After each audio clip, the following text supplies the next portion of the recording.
नमस्कार मित्रांनो, मोरांबा या मालिकेच्या 17 ऑक्टोबरच्या भागात आपल्याला पाहायला मिळणार आहे.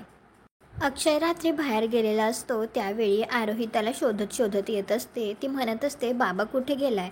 तेवढ्यातच तिला अक्षय दिसतो. तर ती बाबा असं म्हणतच त्याच्याकडे येत असते. परंतु नेमकं त्याच वेळी अक्षयच्या मागील बाजूने एक टेम्पो येत असतो. आता दुसरीकडे रमाने तर तुळशीजवळ दिवा लावलेला असतो. त्यावेळी खूप जास्त वारं सुटलेलं असतं. वाऱ्यामुळे दिवा विझू नये म्हणून रमाने त्याच्या भोवती तिचे दोन्ही हात धरलेले असतात आणि रमासुद्धा विचार करत असते की इतकं जास्त वारं कसं काय सुटलं आहे. रमाला तर काही कळत नसतं की नेमकं काय होतंय.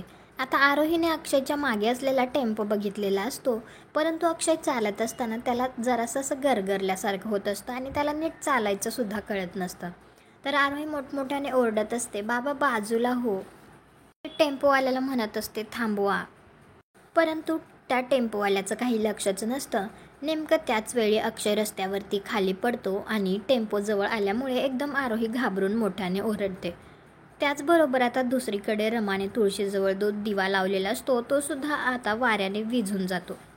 तर आता रमाला तर खूपच जास्त काळजी वाटत असते आणि ती घाबरलेली सुद्धा असते. तिला असं वाटत असतं की अपशकुन झाला. तुम्हाला हा भाग कसा वाटला ते कॉमेंट करून नक्की सांगा. व्हिडिओला लाईक करा. आपल्या मराठी मालिका चॅनलला सबस्क्राईब करा. भेटू उद्याच्या भागात.